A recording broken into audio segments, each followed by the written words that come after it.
Le vers se meurt. Ainsi s'achève le long crépuscule, splendide et décadent de, comme le disait Mallarmé, l'antique vers auquel je garde un culte et attribue l'empire de la passion et des rêveries. Ou T.S. Eliot, il s'achève not with a bang, but a whimper, non pas dans une explosion, mais par un gémissement. Je suis Bernard Hetzig et je présente ici, dans le cadre de cette exposition, un de mes premiers poèmes partitions.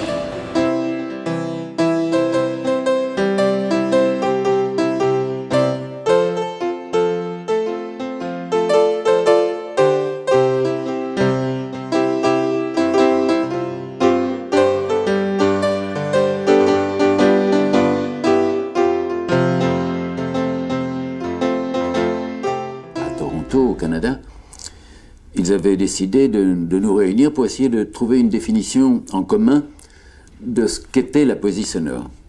Et on s'est finalement séparés sans y être arrivés, parce que certains disaient mais la poésie sonore c'est la prolongation de la poésie phonétique du début du siècle, Schwitters, Hugo Ball et tout cela. Alors moi je protestais parce que j'utilise la sémantique et donc je trouvais ça beaucoup trop restrictif. D'autres disaient la poésie sonore c'est celle qui utilise le magnétophone. Là aussi, bien que je sois un utilisateur du magnétophone, je trouvais ça restrictif parce que je connais des poètes qui sont catalogués dans ce courant et qui n'utilisent pas le magnétophone. Donc on s'est séparés sans y être parvenus. Et ça me paraît a posteriori tout à fait normal parce que finalement la poésie sonore, elle est traversée d'un certain nombre de courants, je dirais 4, qui s'entrecroisent, qui sont parallèles, qui se contredisent même parfois, à savoir un courant qui en effet est issu des avant-gardes du début du siècle, et donc à base de phonétisme,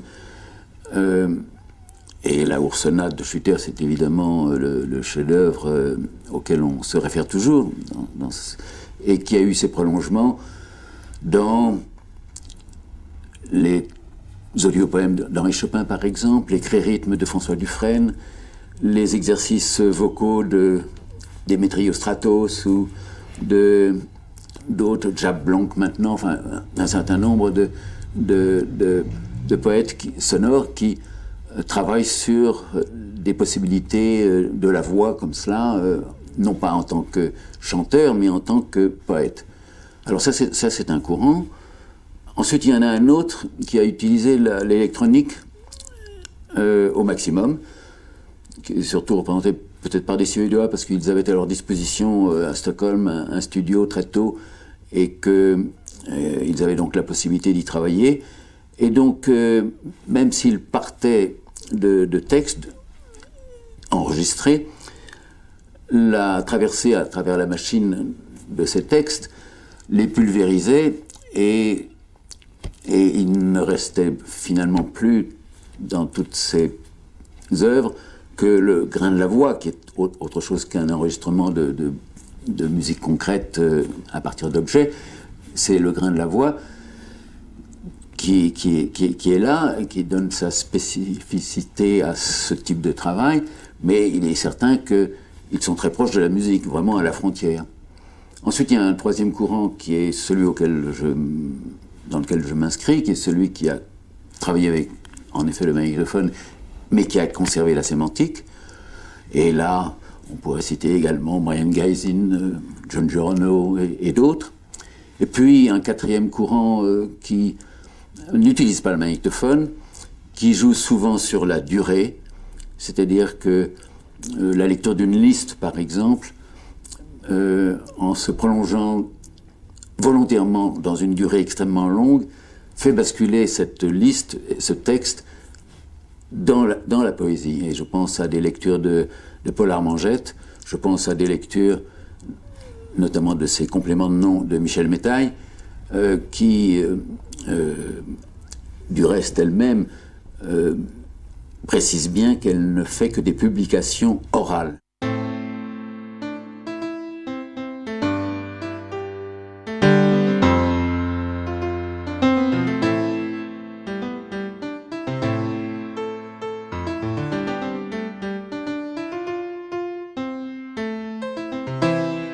il y a également un courant de poésie directe, comme l'intitule Julien Blaine, qui est une poésie souvent spontanée et qui a ses connexions avec la performance et qui, de ce fait, appartient également, dans la mesure où elle est faite pour un public, appartient également à la poésie sonore, qui est le terme général utilisé, encore que moi-même je préfère le terme poésie action, le terme de poésie sonore me paraissant un peu, comment dirais-je,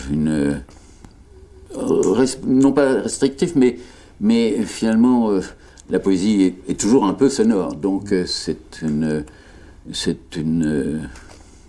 bon, enfin voilà, moi je préfère le terme de poésie action. Pourquoi action? Parce que jusque-là, la poésie était sur le papier, dans le livre, sur la page, à attendre un lecteur qui se faisait de plus en plus hypothétique, de plus en plus rare. En tout cas, il était passif dans cette situation comme ça, attendant que quelqu'un vienne acheter un livre, l'ouvre et lise ce texte. Et c'est cela que j'ai voulu rompre en remettant le poème debout, en quelque sorte, en le sortant de la page et en le rendant donc actif, puisque les rôles se trouvent renversés. C'est au texte d'aller vers un auditeur, vers un auditoire. Et donc, ce terme de poésie-action me paraît plus convenir à ce type de lecture faite en public, de type de texte destiné à être lu à haute voix devant un public.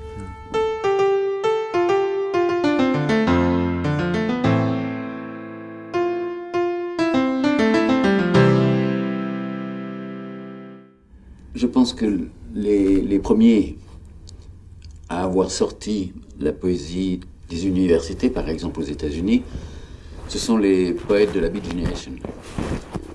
Jusque-là, il y avait deux traditions, des lectures qui se passaient dans les universités américaines, toutes indépendantes les unes des autres et qui, se rivalisant les unes par rapport aux autres, invitaient les poètes à venir lire pour informer les étudiants de l'œuvre d'un tel ou d'un tel. L'apport, je crois, de la Beat Generation, entre autres, ça a été de sortir la poésie des universités et de la mettre dans des lofts, dans des galeries, dans des musées, dans des endroits dans la rue, dans des endroits, dans des clubs de jazz. Ferlinghetti, Rexworth ou Kenneth Patchen ont dit leurs textes avec des orchestres de jazz comme ça, des formations de jazz dans des caves. Et ça, c'était donc important, puisque ça rapprochait la poésie de la vie concrète, courante, de la circulation ambiante, comme ça. Et puis, le phénomène donc est arrivé en France. Nous-mêmes, nous avions, depuis début des années 60, commencé à lire nos textes comme ça, en public. Il y a eu des manifestations du domaine poétique à l'American Center, qui était un point chaud à Paris où il se passait beaucoup de choses, ça en 62 et 63. Et puis, à la fin des années 70, il y a eu une généralisation de la lecture publique. Je me souviens de Claude Royer-Journoux, un poète de la poésie blanche, mais qui avait la responsabilité d'une émission importante à l'époque, à la fin des années 70, à France Culture, qui s'appelait Poésie ininterrompue, où il invitait chaque semaine un poète qui avait droit à 3 séquences dans la journée d'une minute ou 30 secondes, et puis le samedi, il y avait une heure d'émission avec un interview et tout ça. Et il m'avait dit à l'époque, tu n'as aucune idée du nombre de poètes que j'ai invités et qui ont refusé de venir. Parce que, me disait-il, nous on écrit, on publie des livres, on n'a pas en plus à venir lire, n'est-ce pas, vraiment, et même à la radio. Et puis il y a eu la création de Beaubourg, avec le rôle qui a joué sur le plan littéraire Blaise Gauthier, responsable de la revue Parler, et qui a invité systématiquement toutes les revues, les unes après les autres, les responsables de ces revues, et puis d'autres poètes, à venir lire. Alors le prestige de Beaubourg fait que les gens ont commencé à hésiter, à refuser. Et l'habitude s'est prise finalement de venir lire en public de la poésie. Le phénomène s'est généralisé et maintenant en plus des festivals sont organisés un peu partout, non seulement en France mais dans d'autres pays, en Italie, en Allemagne, en Suède, ailleurs. Et donc maintenant le moindre chef-lieu de canton veut son festival presque, n'est-ce pas? Enfin, je veux dire que vraiment la lecture publique de poésie est devenue quelque chose d'absolument normal, courant. Et actuellement, par exemple, je suis invité régulièrement et successivement dans plein d'écoles d'art. C'est intéressant parce que c'est un phénomène qui est tout de même tout à fait neuf, dans la mesure où même les étudiants des beaux-arts peuvent passer leur diplôme avec un texte, n'est-ce pas? Et ça, c'est tout à fait nouveau. Et ça tient sans doute à l'influence underground de Fluxus, comme cela, ou de Robert Filiou.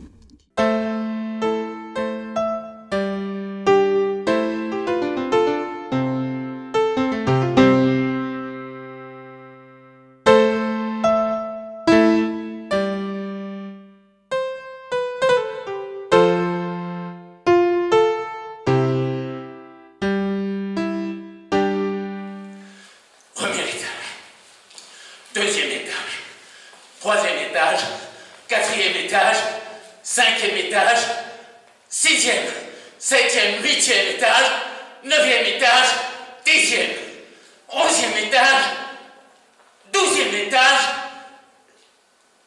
treizième étage.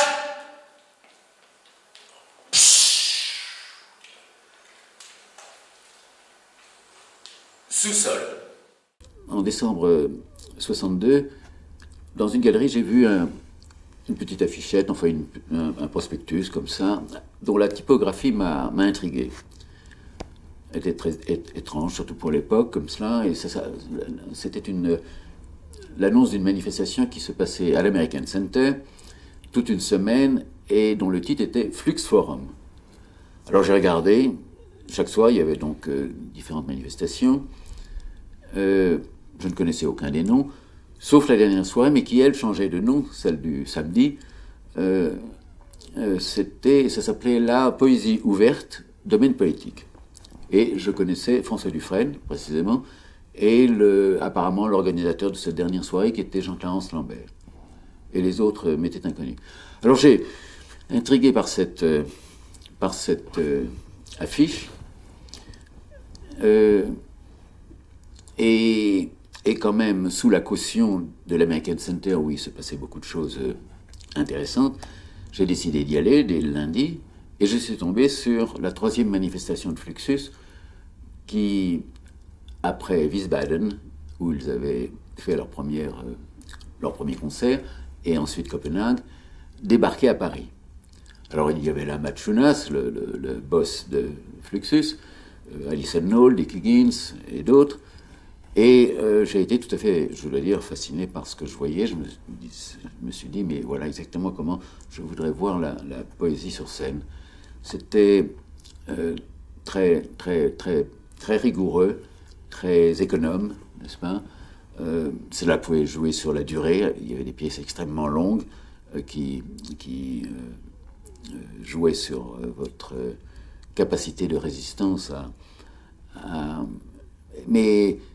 mais donc, dès le lendemain, je suis retourné et j'y suis allé chaque jour de la semaine. On était guère plus de 10 dans la salle, comme ça, sauf le dernier soir, donc le samedi, pour la soirée Poésie ouverte, où là, c'était archi-comble, et où j'ai découvert Brian Gysin, qui donnait son I Am That I Am, son fameux poème, Gerasim Lucas, qui donnait son quart d'heure de culture métaphysique, je le vois encore le dire, c'était absolument magnifique. Robert Filiou, son poème de 63 kilos, et les deux autres, je les connaissais, c'est Jean-Clarence Lambert et Dufresne. Alors, c'était pas mal comme semaine, puisque je découvrais d'un seul coup donc, les gens de Fluxus, et le mouvement Fluxus en lui-même, Et puis, trois personnes que je considère comme majeures, c'est-à-dire Gerasim Luka, Filiu et Gaisin. Et bon, j'ai bien connu ensuite, après, enfin, on a sympathisé beaucoup et on s'est retrouvés très, très fréquemment dans d'autres manifestations. Alors ça c'était donc Fluxus. Cela dit, je n'ai pas pris contact avec eux sur l'instant, au cours de cette semaine, avec les gens de Fluxus. Mais enfin, je les ai connus par la suite, aussi bien à New York que... Les gens de la Beat Generation, j'ai été introduit par l'intermédiaire de Brian Gaisin, avec lequel je suis devenu très ami à la suite donc, de cette lecture que j'avais entendue de lui à l'American Center, là, en décembre 1962. Il se trouve que, du reste, 6 mois après, il y a eu 3 autres manifestations de ce domaine poétique à l'American Center à nouveau, et auxquelles j'ai été associé, ainsi qu'Emmett Williams.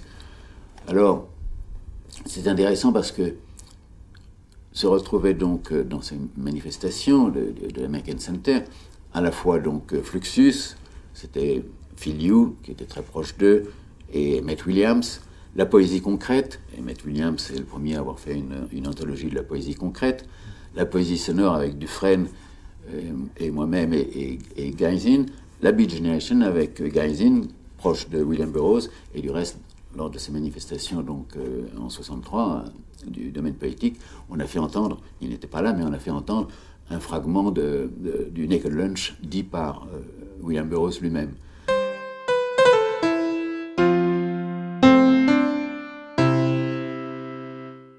Il se trouve que la poésie sonore donc, a démarré mettons, vers 1955, comme ça, et que la poésie concrète, elle, a démarré 2 ans avant, en 1953, l'une et l'autre visant à sortir le poème de la page, en quelque sorte. La poésie sonore en transformant le texte en le plaçant dans l'espace et comme cela, et dans la durée, et la poésie visuelle en redressant en quelque sorte le poème et en le mettant face aux yeux, puisque ce sont souvent des textes qui sont captés par l'œil en un instant, comme ça, n'est-ce pas? Bon, par la mise en page de la phrase ou des mots qui sont sur le papier, c'est moins fait pour être lu que pour être regardé et capté dans l'instant. Alors, ça, c'était vraiment le démarrage de la poésie concrète, dont les origines sont Mallarmé et Apollinaire. Et puis, la poésie concrète s'est transformée en poésie visuelle, avec donc les caractéristiques propres à chacun de ses pratiquants, et en poésie visive en Italie, avec des connotations politiques ou sociales beaucoup plus prononcées que les travaux de poésie purement visuelle, comme Dufresne a pu en faire, ou comme Henri Chopin avec ses dactylopoèmes, ou moi-même. Chacun donc a ses propres méthodes et ses propres caractéristiques. J'ai reçu le prix national de la poésie, le Grand Prix national de la poésie. Alors c'était la stupéfaction, évidemment, parce que il faut bien dire que pendant des années, les poètes sonores n'ont pas été, ici à Paris, considérés comme poètes par les poètes traditionnels, ou entre guillemets, bien sûr, et qui, eux, avaient le pouvoir, c'est-à-dire soit tenaient les antennes de la radio, soit dirigeaient les revues ou les collections dans les maisons d'édition et tout cela. Et ils nous renvoyaient vers la musique. Alors, d'une part, nous n'avions aucune raison d'accepter cela, puisque nous n'étions pas des musiciens, et que les musiciens n'avaient aucune raison de nous accueillir, dans la mesure où ils savaient très bien que nous n'étions pas des musiciens. Alors on était vraiment dans un no man's land, ce qui ne nous importait finalement qu'assez peu, parce que c'est créé un réseau international de circulation et de festivals ce qui fait que nous étions complètement à part. Et puis, le phénomène de la lecture publique, à la fin des années 70, a changé les choses. On s'est retrouvés associés, dans le cadre de manifestations, soit à Beaubourg ou ailleurs, avec les poètes qui nous avaient rejetés jusque-là. Et ils se sont aperçus qu'eux ne savaient pas lire, souvent, et qu'ils n'en avaient pas l'habitude, et que nous en avions la pratique. Et donc ils ont commencé à nous accepter, à devenir tolérants, et à nous accepter dans leur club, si je puis dire. Alors là-dessus, j'ai eu, en effet, alors ça a été ma stupéfaction tout de même, le Grand Prix en 91. Je pense que le comité qui était chargé et qui change chaque année, qui était chargé de trouver un candidat, a dû se disputer sur 2 autres noms et que j'ai servi de tampon comme ça par hasard et que finalement c'est moi qui en ai hérité.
Vermicelle, magnétique, cascade, flot, fluide, fleuve, pour tisser,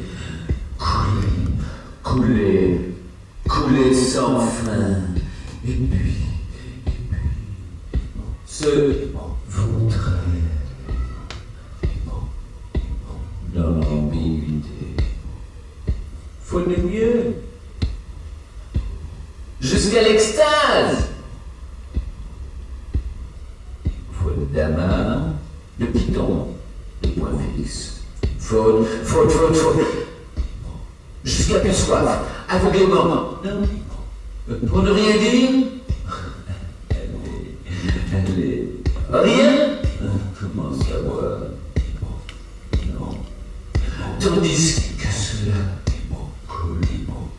n'en finit pas de couler sur la terre, de partout, sans arrêt, sans fin, coule partout, de partout, mots, l'eau, imbert, c'est vrai, enfile en chaîne un beau piège mouvant ça.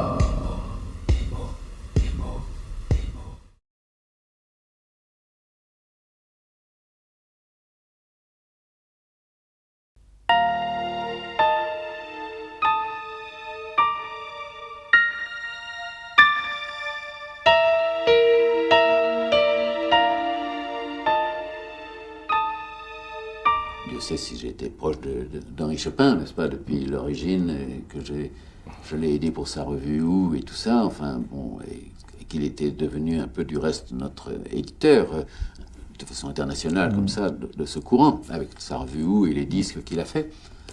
Mais il n'a pas supporté que j'ai le prix. Et il se trouve que j'ai fait une fête pour ce prix, n'est-ce pas, et que je l'ai invité bien entendu, et il n'est pas venu. Et depuis ce moment-là, il me fait la tête, il écrit des lettres ouvertes contre moi, donc qu'est-ce que tu veux que je fasse? Il est devenu schizophrène, là, comme ça, complètement. Il a participé à une exposition au Centre Pompidou. Il y avait une vitrine de ses travaux, de typewriter poems et d'autres choses de lui. C'était, je crois, il y a 5 ans, quelque chose comme ça, 4-5 ans. Alors je lui ai envoyé un petit mot pour essayer de calmer le jeu, enfin, en lui disant bravo, je suis content d'avoir vu que tu avais une vitrine et tout ça. Il m'a envoyé une lettre d'injure. Alors je me suis dit, bon, à ce moment-là, ils coupent les ponts complètement. Enfin.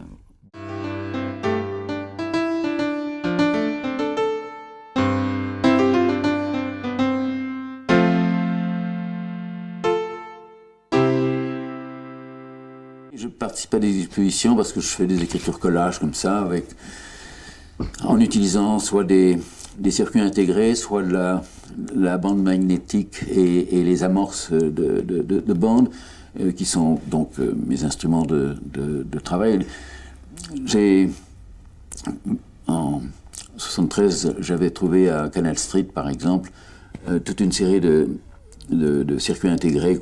On en vendait dans des caisses pourries sur le trottoir, comme ça, je sais pas, une dizaine pour $1. Bon, c'était... Mais j'ai beaucoup aimé, j'aimais beaucoup l'apparence de ces circuits intégrés, tout ça, et je me suis dit, tiens, je vais en acheter un certain nombre pour faire des planches d'écriture collage à mon retour à Paris, ce que j'ai fait. Et j'ai fait donc 50 planches, en y intégrant donc ces circuits intégrés que j'avais ramenés, de la bande magnétique, tout cela... et donc écrit sur ces planches des textes tournant autour de la communication.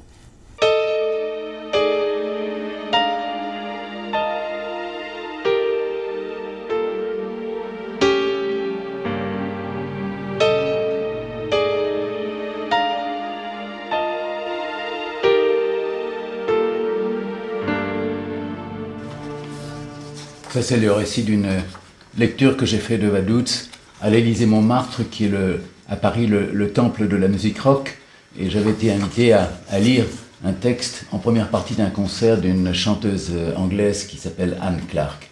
Et c'est resté assez mémorable parce que la salle hurlait de fureur contre cette lecture. Enfin, pas toute la salle, mais une bonne partie. C'était donc tout le texte lui-même, comme ça, avec les ethnies qui tournent autour de Vaduz. Et ça se termine par bien d'autres. Il y en a bien d'autres, puisque forcément j'en ai oublié. Elles n'y sont pas toutes, mais ça en fait déjà pas mal.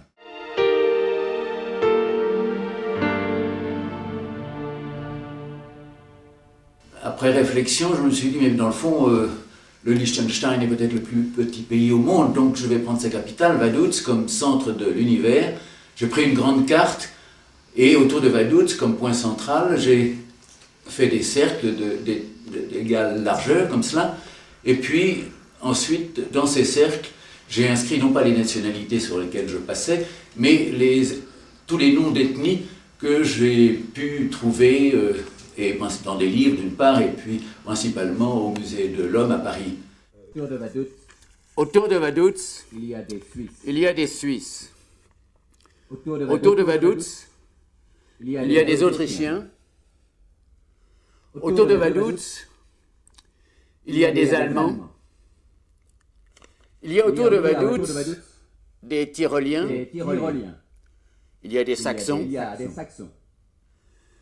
Il y a autour de Vaduz des Bavarois. Il y a autour de Vaduz des Silésiens, des Tchèques. Il y a autour de Vaduz des Slovaques. Il y a autour de Vaduz des Magyars. Il y a des Slovènes. Il y a des Ligures, des Vénitiens, des Italiens. Il y a des Provençaux. Il y a des Savoyards. Il y a tout autour de Vaduz, des Lorrains, des Alsaciens. Il y a autour de Vaduz, il y a des Polonais. Il y a des Grands Russes. Il y a des Ruthéniens. Il y a autour de Vaduz des Tziganes, tout autour de Vaduz des Ukrainiens, tout autour de Vaduz des Monténégrins, tout autour de Vaduz des Roumains, tout autour de Vaduz des Serbes, des Serbes. Il y a tout autour de Vaduz, il y a autour de Vaduz, il y a des Macédoniens. Il y a des Macédoniens. Il y a autour de Vaduz des Albanais. Il y a des Grecs, des Siciliens, des Toscans, des Sardes, des Néfoussas, des Berbères. Il y a des Andalous autour de Vaduz. Il y a des Espagnols. Il y a des Catalans. Il y a autour de Vaduz des Basques. Tout autour de Vaduz des Occitans, des Auvergnats. Il y a tout autour de Vaduz des Français. Tout autour de Vaduz des Bretons. Il y a des Wallons. Il y a autour de Vaduz des Gallois. Il y a autour de Vaduz des Flamands. Il y a des Néerlandais. Tout autour de Vaduz des Anglais. Il y a des Frisons. Il y a autour de Vaduz des Prussiens. Il y a autour de Vaduz des Danois. Il y a des Baltes. Tout autour de Vaduz des Lituaniens, des Estes, des Caréliens. Il y a autour de Vaduz, il y a des Blancs russes. Tout autour de Vaduz, il y a des Juifs.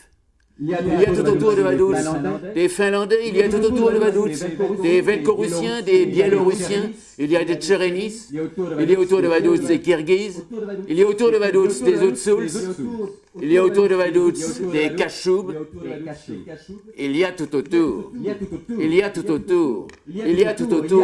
de Vaduz des Bulgares, il y a autour de Vaduz des Sorabes, il y a autour de Vaduz des Turcs, il y a tout autour des Azerbaïdjanis, il y a autour de Vaduz des Tchèques, il y a des Tosques, il y a des Crétois, il y a autour de Vaduz des Yougoslaves, il y a des Kroumis, il y a des Kabyles autour de Vaduz et des Mozabites. Il y a tout autour de Vaduz des Oued Naïl, il y a des Djebala, il y a autour de Vaduz des Chleux, il y a des Ayans, il y a des Portugais, des Galiciens, il y a des Irlandais, il y a autour de Vaduz des Écossais, tout autour de Vaduz des Norvégiens, tout autour des Suédois et des Finlandais. Il y a autour de Vaduz, des Finno-Ougriens. Il y a des Lettons. Il y a des Permiaques. Il y a autour de Vaduz des Samoyèdes. Autour de Vaduz, il y a des Oïrotes. Autour de Vaduz, il y a des Vogouls. Autour de Vaduz, il y a des Vodchaks. Autour de Vaduz, il y a des Ostiaks. Il y a des Malorusiens autour de Vaduz. Il y a des Syrianes. Il y a tout autour de Vaduz des Kalmouks. Autour de Vaduz, tout autour de Vaduz. Il y a des Tchouvaches. Il y a des Géorgiens. Il y a des Karachais. Il y a des Israéliens, il y a des Palestiniens, il y a tout autour. Il y a tout autour de Vaduz. Il y a des Arabes, il y a des Égyptiens. Il y a autour de Vaduz, des Djibara, autour de Vaduz, des Ouadaïens, il y a des Teda, il y a des Arotins, il y a des Touaregs, il y a des Peuls, il y a des Carakalais tout autour de Vaduz, des Maures, des Lapons. Il y a tout autour de Vaduz, des Syrianes, des Iraniens, des Galas, des Falachas, des Toubous, des Fong, des Yorubas, des Fonds, des Dogons, des Sussus, des Kissi, des Bambara, des Diola, des Islandais, des Tungus, des Tcherkens, des Svans, des Ossètes, des Persans, des Agaves, des Kouchites, des Abyssins. Il y a tout autour de Vaduz. Il y a des Tatars, des Morves, des Ingouches, des Kurdes, des Danakil, des Sidamas, des Kavachiches, des Rossa, des Iro, des Ibo, des Ewe, des Moïs, des Mongols, des Sougaï, des Malinkés, des Sérères, des Wolofs, des Turco-Mongols, des Avads, des Mingreliens, des Turkmènes, des Bédouins, des Wafas, des Amaras. Il y a tout autour de Vaduz, des Dinkas, des Bamileke, des Bakota, des Ashanti. Autour de Vaduz, il y a des Dan, des Bobos, des Lobis, des Soussous, des Tadjiks, des Afghans. Il y a des Pendjamis, il y a des Braouis, il y a des Nandis, des Nuer, des Pygmées, des Bakongos, des Mandchous, des Kazakhs, des Andes, des Maasai, des Motses, des Boros, des Tupis, des Maharo. Il y a autour de Vaduz. Il y a des Ascendés, des Barumbi, des Lupes, des Écoles, des Bongo, des Baoulés, des Mendes, des Uzbeks, des Nouristani, des Danakil, des Suk, des Galas, des Barékés. Il y a tout autour de Vaduz. Il y a des Mongols, des Ariens, des Kikuyus, des Boshimons, des Sud-Américains, des Apalais. Il y a des Wayawais, des Tupi-Guarani, des Métis, des Esquimaux polaires, des Lolos, des Dravidiens. Il y a des Bambas, des Tangas, des Parésis, des Apiacas, des Rokuyen, des Wapisianas, des Akawa, des Banivas, des Créoles, des Noirs sud-américains, des Creeks, des Gayheads, des Winnebagos, des Appalaches, des Gays, des Martiniquais, des Canadiens français, des Znang, des Adivasi. Il y a tout autour de Vaduz, des Herero, des Gustenos, des Apicas, des Cararas, des Tarumas, des Caribas, des Panos, des Noirs américains, des Yankees, des Portoricains, des Canadiens, des Wa. Il y a tout autour de Vaduz. Il y a des Ottawa, des Esquimaux Labrador, des Lissous, des Tibétains, des Wa, des Telugus, des Tazbouls, des Baras, des Zoulous, des Bours, des Pédis. Il y a autour de Vaduz, des Chiquitans, des Yurina, des Ipurinans, des Muras, des Puy-Navians, des Autochtones. Il y a tout autour des Esquimaux de Baffin, des Mossos, des Bengalis, des Toras, des Vedas, des Bezimizeraka, des Makousas, des Kaf, des Otontos, des Tapuyas, des Chavantes, des Guatos, des Parentintins. Il y a tout autour de Vaduz. Il y a des Mépures, des Barres, des Timotes, des Chocos, des Matagalpas, des Cubains, des Natchez, des Maricopas, des Choctos, des Ogiras, des Miamis, des Esquimaux Southampton, des Maoris, des Igorais, des Sundanais, des Andamanais, des Achinais, des Hatchens, des Lutsens, des Lissous, des Chins, des Yangtuns, des Wichits. Il y a tout autour de Vaduz, des Sémipoles, des Mohawks, des Siquans, des Senecas, des Stockbridge, des Esquimaux Iqliqliks, des Dieras, des Madourais, des Javanais, des Caros, des Sakai, des Malais, des Karens, des Shan, des Esquimaux Shanghai. Il y a tout autour de Vaduz, des Shawnees, des Quapos. Il y a des Kansas, des Kalos, des Kiowas, des Tamatat, des Totonac, des Huitzols, des Miskitos, Matagalpas, des Kunas, autour de Vaduz. Tout autour de Vaduz, il y a des Cavapas.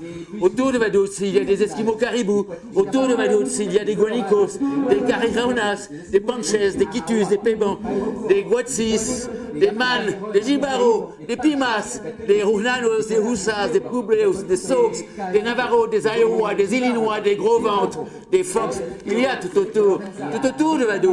Des Jivaros, des Moros, des Lorenzam, des Caribis, des Cailloux Barans, des Emaras, des Tobans, des Matacos, des Chancos, des Diaguites. Il y a tout autour de Vaduz, des Chonos, des Yargans, des Konos, des Carrierans, des Arendas, des Murgins. Il y a tout autour de Vaduz, des Apinos, des Guaycurinon, des Napuches, des Pueches, des Aliculuf, des Onas, des Roches. Il y a tout autour des Léons, il y a tout autour de Vaduz, des Boros, des Chunas, des Shonanes, il y a des Canas, des Goranis, il y a tout autour de Vaduz. Il y a des Cannes, des Man, des Alouis, des Creeks, des Chippewas, des Cheyennes, des Arapaus, des Crows, des Moraves, des Comanches, des Lipans. Il y a des Okas, des Yurok, des Pines, des Buriguen. Il y a tout autour des Esquimaux Mackenzie. Il y a tout autour des Katchai, des Eriers, des Conotagos, des Sioux, des Sumos, des Delawares, des Hopi, des Kukapas, des Chichas, des Chols, des Pocosans. Il y a des Afbours, des Tatars. Il y a des Black Rivers. Il y a tout autour de Vaduz, des Hans, des Oui, des Tchouk, des Salish, des Spong, des Nez-Percés, des Calville, des Colville, des Flatheads, des Ulpas, des Paiutes. Il y a des Mélanésiens, des Carians, des Paviotsos, des Calapuyas. Il y a des Mandchous, des Chinois, des Carox, des Iroquois, des Cœurs d'Haleine. Il y a des Abnankis, il y a des Han, des Kawa, il y a des Négritos, des Polynésiens, il y a des Uevis, des Shens, des Panox. Il y a tout autour de Vaduz. Autour de Vaduz, il y a des Coréens du Nord, des oubliés, il y a des amis, des apatrides, des réfugiés, des exilés, des inconnus, des internés, des perdus, des déplacés, des paumés, des laissés pour compte, des émigrés, des fuyards, des désintégrés, et bien d'autres, et bien d'autres. Tout autour de Vaduz, tout autour de Vaduz, bien d'autres. Autour de Vaduz, bien d'autres, et bien d'autres, tout autour de Vaduz. Juin, décembre 1974.